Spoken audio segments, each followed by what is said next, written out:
Hoy os vamos a hablar de un país joven pero ambicioso que estaba a punto de cambiar las reglas del mundo, con una economía en auge, una industria imparable y una influencia cada vez mayor: los Estados Unidos. Pasó de ser una nación recién nacida a una potencia emergente. Acompáñame en el vídeo de hoy para saber mucho más sobre la historia de los Estados Unidos. En el siglo XIX, Estados Unidos creció como país y se empezó a expandir hacia el oeste, a reforzar su democracia.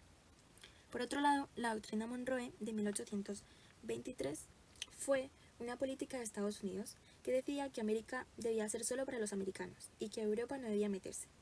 Con eso, Estados Unidos justificó su control sobre el continente americano y su expansión.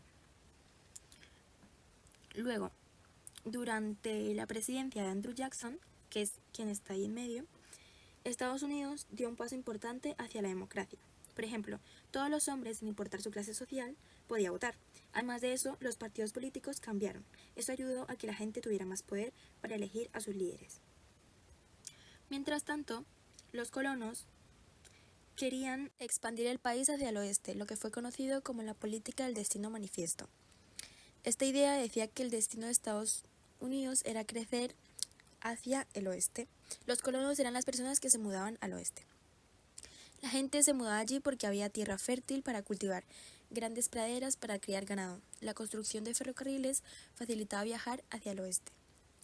Y el destino manifiesto era una ideología que publicaba el derecho de Estados Unidos a expandir el territorio, pues hacia el oeste. Pero en el oeste vivían tribus indígenas que no querían perder sus tierras, así que hubo muchas guerras indias entre los colonos y los pueblos nativos.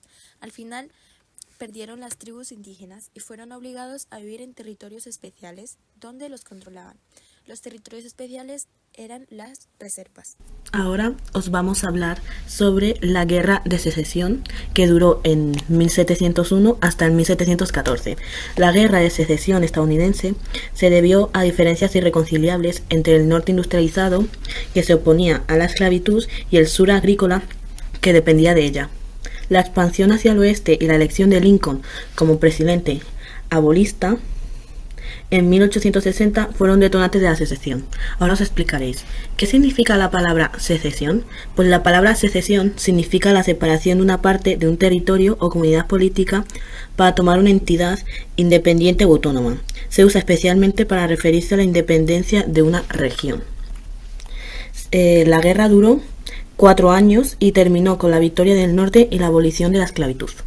En la imagen que estáis viendo ahora mismo podemos ver las dos banderas que representaban el norte y el sur.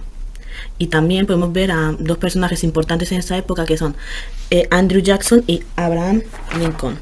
Andrew Jackson fue el 7º presidente de los Estados Unidos, conocido por su política populista y la ley de eliminación de 1830, que desplazó a los indígenas, cosa que ya os hemos comentado anteriormente. Y al lado suyo tenemos a Abraham Lincoln, que fue el 16º presidente de los Estados Unidos, que preservó la unión y emancipación de los esclavos con la proclamación de emancipación.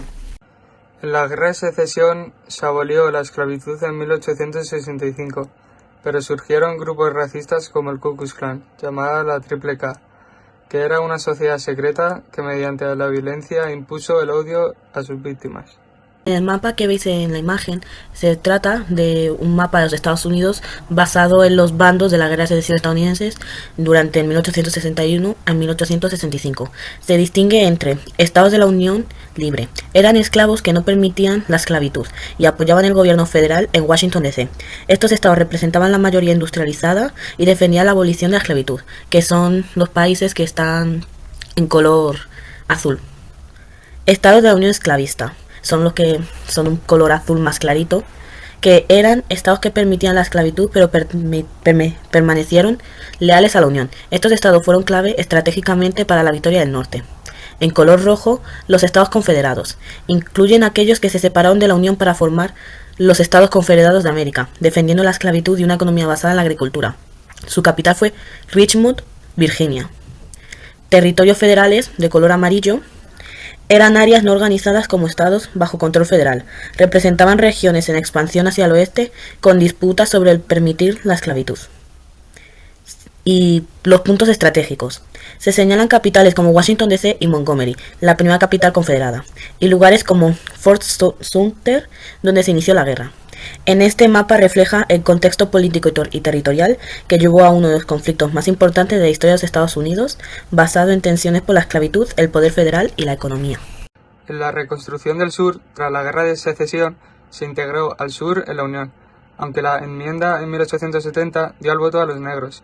Las políticas de segregación racial del sur empeoraron sus situaciones tras 1876. Nuestra conclusión es que en Estados Unidos se expandió territorialmente con la doctrina Monroe y el destino manifiesto, aumentando tensiones entre el norte antiesclavista y el sur esclavista, lo que llevó a cabo la Guerra de Secesión en 1861 hasta 1865. Tras la abolición de la esclavitud, persistieron la discriminación y la segregación, así como grupos racistas como el Ku Klux Klan. A pesar de estos conflictos, la nación se consolidó con profundas divisiones sociales y raciales.